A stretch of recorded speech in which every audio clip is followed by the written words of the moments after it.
You're listening to the Totally Useless Information Podcast on the Nick and Roy channel. Subscribe and share. In 1943 and 1944, the Pittsburgh Steelers did something really crazy. If you have fuzzy tennis balls, that's okay. It should be that way. Hi, I'm Nick. And I'm Roy, and we scour the internet for information You really don't need, or do you? So join us as we discover more useless information on this episode of Totally useless information. It's everything you never needed to know.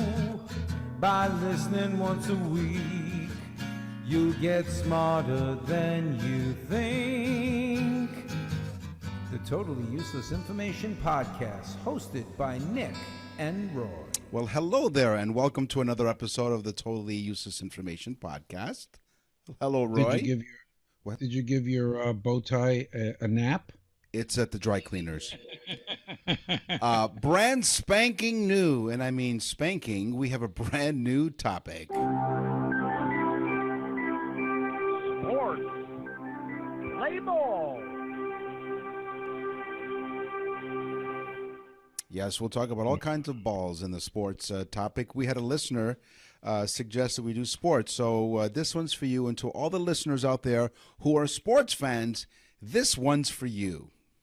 Yes, and if you do, write us and tell us what you like. We can do topics on it, and this way you get to hear what you want to hear. We do listen, because just because we're married doesn't mean we don't listen. We're not married to each other, but you know what I mean.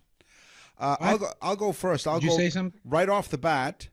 That's not what my fact is, but right off the bat, I'm going to talk about fuzzy tennis balls. This is my teaser. Fuzz in a tennis ball isn't just for fun. It's functional, but aren't they all? Tennis balls are made of bouncy rubber, and the felt covering makes them feel softer, slow their speed in the air, and regulate their bounce. As importantly as it gives the tennis ball a lot of surface for spin, that's a key part of the game. So the fuzz in the tennis ball, it's okay. You don't need to go see a doctor. You know, as a kid, I played a lot of tennis. My mom was a fantastic tennis player. Mm-hmm. And we used to cut the felt off the ball, and you would get a red Spalding ball. Like you would get like a handball, one of those red Spalding. That's what's inside the tennis ball. Wow. It's pretty cool. It's awesome. Speaking of off the bat, boring baseball. Come on. Yes. We have baseball fans out there. Come on. There's two things I hate. It's baseball and the French. Okay, but listen, a baseball game lasts about 3 hours. Okay? Did you know, though, that the actual playing time is 18 minutes? Really? There's 18 minutes of functional sport in a 3-hour game. Okay, I find that let's get the 18 minutes out of the way. Let me take the 2.5-hour nap. Well, so I for those of you who do know or don't know, I live in Toronto, and after every Blue Jay game, later on in the evening, actually, they replay the game that was played earlier, and they call it Jays in 30. So in 30 minutes, they're able to show the complete game, regardless of what the result was. So there you go, Jays in 30. Of course they are. They got 12 minutes to spare. Yes. Well, you need to sell commercials for it. The first hockey puck ever used in a hockey game was not made of rubber like it is today, but a frozen piece of cow poop. Cow poop? That's right. The very first puck ever used in a hockey game on a frozen pond was a frozen piece of cow poop. What, the puck?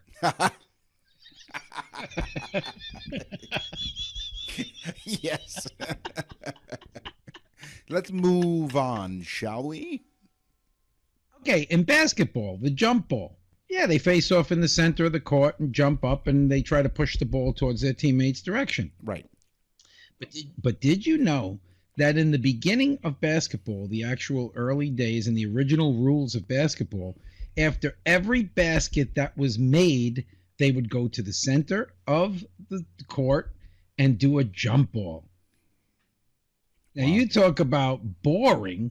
That's almost as bad as baseball. Not right. bad, but almost as bad. Can you imagine every basket that you would have to? Plus, there were no dunks. There were no. So I guess it was a lot harder to get a basket when you were that far away. But I mean, if you got a guy like Jordan in there, it'd be jump balls all night long. Yes. This ball is jumping. So in baseball, the very boring sport of baseball, as you put it, I happen to be a huge baseball fan. I love baseball. It's a great pastime. So you've heard the word southpaw referring to a left-handed pitcher. This came from the practice in baseball, arranging the diamond with the batter facing east to avoid the afternoon sun. Though many claim that the term originated due to the orientation of the baseball playing fields in order to keep the sun out of players' eyes, the resulting alignment is a left-handed pitcher's throwing arm, causing the pitcher to have his left hand on the south side of his body if he's facing east. Therefore, he was known as a southpaw. Oh, cool. Okay. That's cool. And a lot of our listeners will probably have to listen to that twice because it's a lot of information. Yeah. That's, okay. Let me sum it. North 27 degrees, 35 degrees longitude and latitude. What the hell? Okay. We're simple people. We're simple people, That's Nick. true. All right. Let me put it to you in a condensed version, okay? So the baseball players were facing east to avoid the sun. Therefore, the left-handed pitcher, his arm was along the south side of his body. That's how he's known as a southpaw. Is that better? That's all you had to say. That's it. Yeah. You know what you just did? It's like when people tell a story and they say, to make a long story short, you just made that longer by saying that. No, it's all clarified now. It's everybody's got it. Okay. All right. Here's my teaser. In 1943 and 1944, the Pittsburgh Steelers did something crazy, but it was because of something. And of course, now that I said that, the dates will come to mind. But in 1943, the Philadelphia Eagles and Pittsburgh Steelers joined together to play the sport as the Steagles. Oh. And that was because of World War II. A lot of the players were off fighting, and there wasn't enough time for the league to have as many games, so they combined teams. In 1944, the Steelers joined with the Chicago Cardinals. This is before the Chicago the Chicago team, the Bears that you have now, but the Chicago Cardinals. And guess what their name was? The Car Dealers. Yes. And this is true. That's 1943 and 1944. I thought that was just a cool fact. It was. And that was our brand new topic of sports. And speaking of scoring. Wow, wow. Oh, yeah. All about sex. All about Heidi Klum. Yes, sex. It is. There you go. Sex is for the young people. It's for the youngins, okay? That's definitely what they're trying to say, okay? The average North American will have sex, the most sex actually, around age 25, according to a study. They found that people in their 20s have sex more than 80 times per year. If you're aged 45, it declines to only 60 times per year. And if you're age 65, only 20 times per year. Each year, after the peak of sexual frequency at 25, sexual frequency declines 3.2%. Well, I better get moving. That's twice a month. However, hold on. More sex doesn't necessarily equal great sex, so we're off the hook. That's true, too. Yeah. It's quality, not quantity. Best 82 seconds of your life, baby. Quality goes in before the name goes on. All right, get ready for this stat. 46% of women, while having sex, think of another man. Oh, no. Yes, there was 46% of straight women. They interviewed these straight women. 46% said they're thinking of someone else. How sad is that? That half of the women are thinking of someone else. And I'm sorry, guys. I know they can see me now, so they're thinking of me. It's not my fault. You know, you know you're really not popular with the ladies when they don't even think of you when they're having sex with someone else. So Get on with it. get on with it. Yeah, whatever. So there are all kinds of fancy condoms in the stores, in the drugstores. You know, there's ribbed for pleasure and all kinds of other types of different kinds of condom ads, right? To make it sound more magical. Well, according to some research, the vagina is relatively insensitive to pain and stimulation. For example, surgeries can actually be done without anesthetics to that area. So the condoms with all the little bumps and ticklers and ridges, don't bother. The only thing that fancy condoms turns on is your credit card. Really? Yep. So those little French tickler things don't do anything. Nope, they don't. Just Ladies, do you hear this? Wow. Yep. Listen, the pubes are for real. And I wrote the letter R and for real. Okay, the pubes are there for a reason, folks. Okay, so you ladies who are mowing the lawn, let's get back to the 70s, shall we?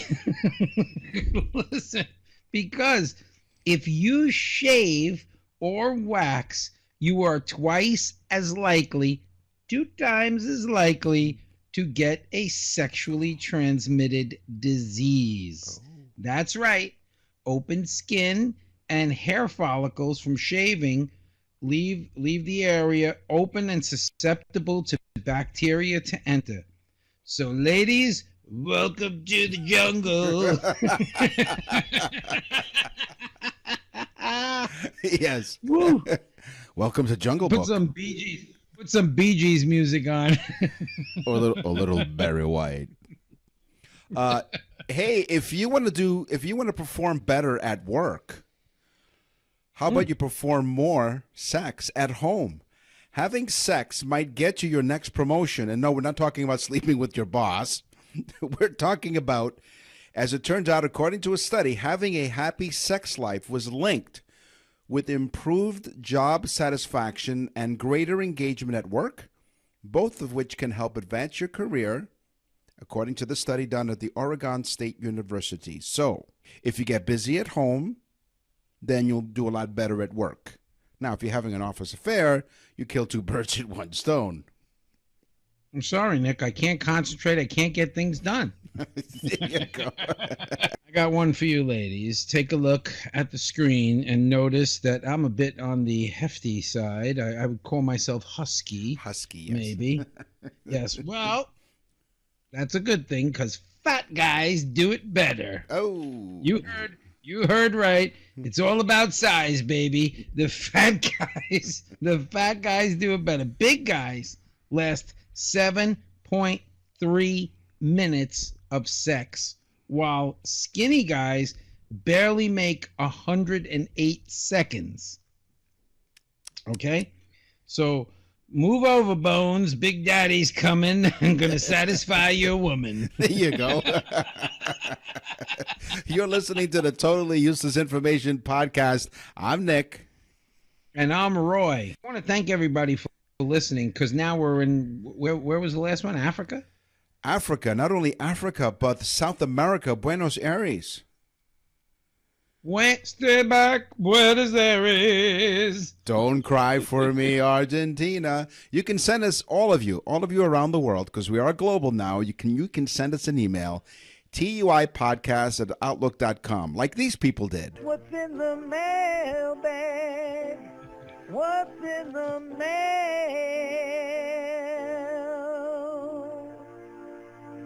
Yeah, it's pretty amazing. It really is amazing how this show is really taking off. I cannot believe we're all over the world. Yeah. And I want to thank everybody and thank you for your emails too in advance. We can't get to every email, but we do get to the fun ones, and so thank you. But thank you to those people who just say they really enjoy the show and stuff. So thanks again.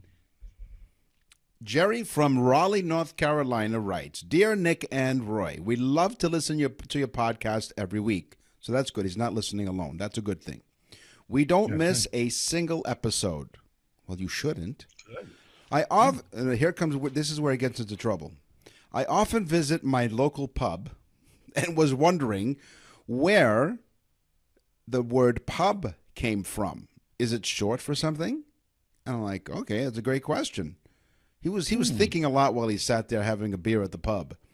Pubs are an important life and culture in England, Scotland, Northern Ireland, and of course the Republic of Ireland. Even up here in Canada, we have a lot of pubs. Is that what they call them down there in the States and where you are in the United States? Some pubs, but okay. Mostly they're the English pubs. Yes. The word pub comes from public house. In older times, this term signified someone's house that had been opened to the public. The pub. Oh, there you go. Going Thank down you. to the pub. Jerry from Raleigh, North Carolina. Jerry, there you go. See? You ask, you get. Well, mine is from Margaret from New Jersey. Hey, Margaret lives in New Jersey. How you doing? How you doing? Yeah, let's play some of the boss music. Okay. All right. She writes, I love your show and I love you guys. Now, capital L's on the love your show and love you guys. So stop being a weird stalker, Margaret, or we're going to get an order of protection out against you, okay? Yes. In Jersey. But since you live in Florida, did Ponce de Leon discover Florida or did Christopher Columbus discover Florida? Okay. There seems to be some confusion, she says. So Ponce de Leon may have been, now this is some interesting facts with Ponce de Leon. First off, Ponce de Leon may have been on the ship in 1922. No, in 1493, the second voyage of Columbus. He may have been on with Columbus on the ship. Okay, but they did not discover Florida at that time. They were still way down in South America.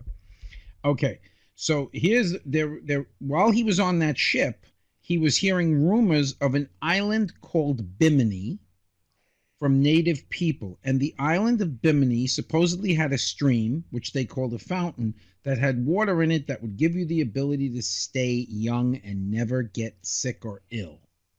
So he was like, hey, I find that, I'm in. Okay. Yeah. So he said, geez, that's like what, 60 times a year for the rest of my life, sex, right? Right, yeah.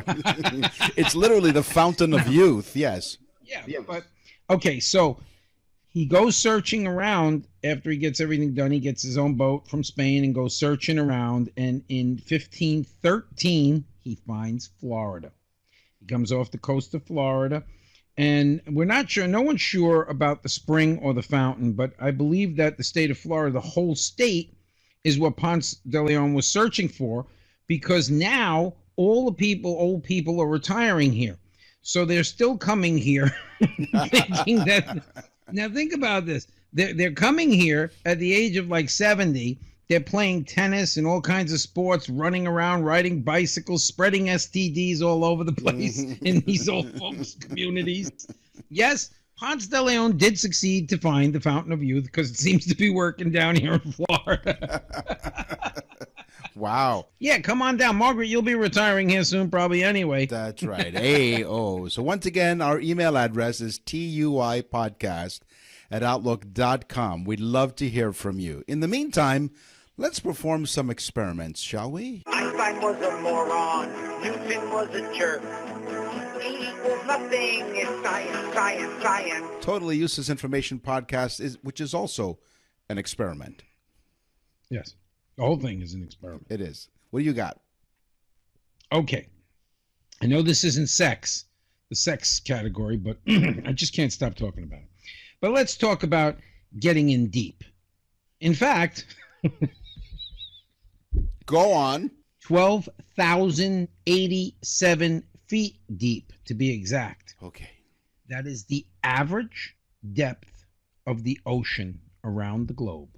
The average depth is 12,087 feet. The deepest part of the ocean is 36,200 feet that we know of. So on average, the ocean is 8 Empire State Buildings deep. Wow. Talk about going off the deep end. Yeah, pretty cool. That's pretty cool. If you look at your lungs, well, actually, you can't. If you are, then Right. you have a lot more issues. Your right lung is larger than your left lung. But it makes sense. The right lung is bigger than the left because the left shares space with your heart in your chest. And the pericardium. That too. Now, the lungs together weigh approximately 1.3 kilograms or 2.9 pounds, almost 3 pounds. And the right one is heavier. The right lung has 3 lobes and the left lung has 2. Well, scientists in China have found a dinosaur 60 feet long. But that's a big discovery. No pun intended. But the crazy part is this dinosaur's neck was 30 feet long. This is the longest neck ever found on a dinosaur. It is a 30-foot neck. It's crazy. And it's called, and I'll try to get this right, Manmenchiosaurus. And then there's the second name, Hucunanisis. Manmenchiosaurus hucanamnesis. Whatever. Or translated from Chinese, 1 beef and broccoli and an egg roll. Oh, gosh. There goes China from the listening. 1 from column A and 1 from column B. All right, now, this is science, and these we talk about natural things. We talk about things that occur in the universe, and we talk about things that happen to us in the human body. Okay? The average person farts 14 times a day. What? Look, I fart a lot, but not 14 times a day. Average person, now do you consider yourself above average or below average? 14 times a day is when people pass wind. Yeah, but it's like sex, too. You know, you got one good fart, it's worth like maybe 5 or 6 little ones.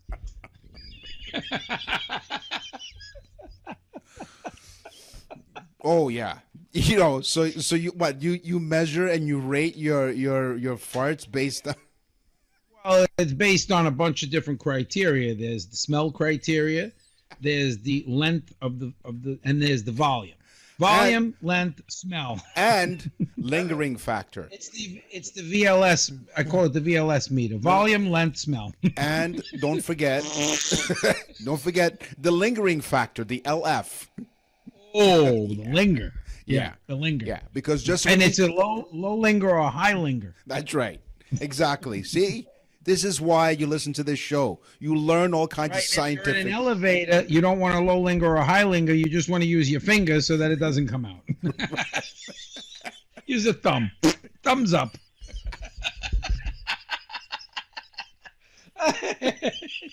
Thumbs up. Like, who are you, the Fonz? Hey, yo.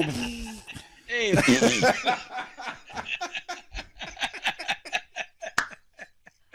Woo. Wow. Okay. Seahorses. Yeah, seahorses. I see horse. Yes, I see it. Get this. They have no stomachs. They digest their food inside their intestines. So I guess, you know, like junk food, you could say that they ate a lot of crap. They ate a lot of crap. Yes, they did. They ate a lot of crap food, you know? Yes. So, yeah. My grandmother used to say that. All you eat is crap. Yes. Well, I'm a seahorse. Oh. Yes, they didn't have the stomach for it. Now, a full bladder can swell to the size of a softball. A healthy bladder can hold 1.5 to 2 cups, or it's great how I'm telling you about how much you can hold and you're drinking. You drinking? Yeah, let me tell you, I must have an unusual bladder because I drink these 64-ounce things of soda. I drink them like 4 and 5 at a time. The healthy bladder can hold between 1 and 1.5 cups of urine, which is about 300 to 400 milliliters in case you're measuring in metrics, and about 4 cups, 800 milliliters at night. So almost double. It's amazing. It is normal to pass urine 5 or 6 times a day if you drink between 6 or 8 glasses of fluid, or in your case, Roy, you just like an ocean of urine. Oh, yeah. Yeah. I don't pass urine. I don't like pass and wave to it like, hello, urine. I just let it out, you know? Hello, urine. Yes. All right. Wow. I'll tell you the truth. That topic went pretty fast there. I tell you, it almost seems like it was like history. Yes, it was back in time. Happened today is history. What happens tomorrow is history. Yeah. Totally Useless Information Podcast. Yeah. A Parisian, and we all know how you love the French. Oh, I love the French. He was given a small fine for getting medieval on his wife. It happened in the 1930s. A baker in Paris named Henri Letier had a major marital problem. It sounds like Henri. What kind of name is that? Henri Letier. He had a major... Yeah, but just call him Henry. Henry. Oh, yeah, but see, Henry had problems. His wife was desperate to be faithful, but she just couldn't help herself. She had 3 affairs in as many months before he decided to do something about it. So this is what he did. He asked a man, who, by the way, made false arms and legs for veterans of the First World War, so he knew what he was doing. He asked him to make a secure means of keeping Madame Letier from consummating her infidelities. So he brought his wife to the final fitting of this... Chastity Belt? You got it. And she pronounced herself satisfied with how comfortable it was, of the velvet-covered steel contraption, and joked with her husband that he mustn't lose the key. Sometime later, however, one of her former lovers came to visit. One thing led to another, and when he saw the apparatus that she was wearing, he went straight to the police and reported Mr. Henri Letier and appeared in court on January 21st, 1934, on charges of cruelty. Although Mrs. Letier testified that she found it impossible to be faithful, the judge gave the hapless baker a 3-month suspended sentence and a 50-franc fine, which is about $51 US or $71 Canadian. Henri gave his wife the chastity belt. And then he realized the guys were still coming over, so he made her a nice big iron mask. You figured that one out. That's right. Woo. George Washington, Yes. after being a soldier, a general, a statesman, the first president of the United States, well, he said, God, what am I going to do now? So when he left being the president, he went and opened up his own distillery. Oh. And George Washington not only opened up his own distillery, he had the largest distillery in the United States, pumping out over 11,000 gallons of whiskey a year. Okay? So I guess after doing all that, I mean, being a soldier, a general, the president of the United States, he probably said, Jesus, I need a drink. Yes. It almost sounded like you were stating the lyrics from That's Life. He was a puppet, a pauper, a pirate, a poet. Was a soldier, a general, a president, I needed a drink. Yes. That's life. Okay. John Adams and Thomas Jefferson, they were friends and patriots. They helped do a whole bunch of stuff to launch the country. Yep.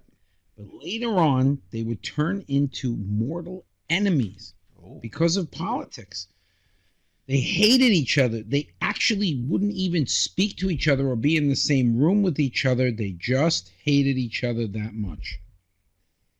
They both died on the same day, 5 hours apart, within 5 hours. Wow. On the same day. And get ready for this one.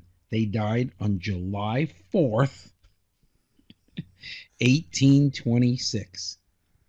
So one probably died, and the other one said, I can't go on not hating that son of a b. I'm going to kill myself. They they probably were linked together just in their hatred. They died together. So those were the wild. two very, very important men in the history of the United States. There were two of the forefathers. Yes. Yeah. Yes.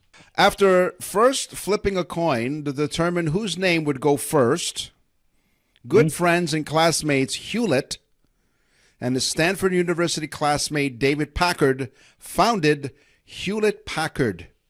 So guess who won the coin toss? They flipped the coin to determine whose name would go on first in the company name, and Hewlett won it. So Hewlett Packard it's named that in that order because of flipping a coin. That's cool. That's cool. Because that's how things happen, you know. Like, what are we going to, let's name it Packard Hewlett or Hewlett Packard. Well, I don't care. Which one do you want? It's like the name of the show, Nick and Roy. Like it's, I mean, it was like, whatever. Yeah, put Nick first. I don't care. I'm not that vain. I mean, Nick had to do it. He had to put his name first. But, that's the way it goes, okay? Yeah. Are you done now? Yeah. Yeah, we're both probably going to die the same day, too, probably. 5 hours apart. You go first. No, you go first. I insist. We're Canadian. We're polite. I figure if it's let's see, if it's 7 minutes, I could probably get in how many sexual encounters in 5 hours. I'll probably die from that. Listen, Mickey Mouse, the rodent that we all love. Yes. He was not created by Walt Disney. No, come on. Really? I'm telling you the truth. I know a lot about Disney. Disney actually created a cartoon called Oswald the Lucky Rabbit, which was a disaster. Nobody liked it. It didn't do well at all, and they really didn't want to hear too much from Walt Disney. So he went back to the drawing board, and he had other artists working with him. One of them's name was U.B. Iwerk. U.B. Iwerks. What a crazy name. Of course, that's not his real name, probably, but U.B. Iwerks. Okay? And he worked for Walt Disney, and he said, what about this? And he showed him a picture of Mickey Mouse. And Disney said, I love it. Let's do Steamboat Willie. And they made history. And, of course, nobody knows who U.B. Iwerks is. That's right. But everybody knows who Walt Disney is. That's kind of a cheesy... Oh, no pun intended. Yes, of course. Hey, guess what? We are done. This is the end of the show. How quickly does that go? Yeah. It is. Oh my God, we are done. We're done with That's crazy. Another episode. Yeah. Could you imagine? Yeah, I miss people already. Guys, listen, folks. Thank you so really. When we say this, we really, really mean it. We are really we're so happy that this is going over so well, and now we're doing the Canada show on Sirius Radio as well. Sirius XM Canada Talks. We're on every Tuesday at 1:30 p.m. Eastern Time with host Jeff Samet. And what we do is it's an offshoot of this show because we do Totally Useless Information podcast. But what we do is totally useless Canadian information. So it doesn't matter where you live around the world. You want to check it out if you're able to get Sirius Satellite Radio, channel 167 in North America. And you can check it out. And it's Nick and Roy on the Jeff Samet Show. It's Canada Talks on Sirius. Yeah, Sirius XM channel 167. So big shout out to Jeff Samet. Thank you. Doing the birthday card things, which we're going to get to you folks, but we're actually backlogged already on the birthday cards, and we didn't even put it out yet, really. But that'll be on our website, and for a way for you to do that too, it blows a damn birthday card away. Exactly. In the meantime, we need to go start scouring the internet for next week's show. So in the meantime, yes, tell a friend about the trend and subscribe on YouTube so that you don't miss an episode every Thursday. I'm Nick. And I'm Roy. Thanks for listening and watching.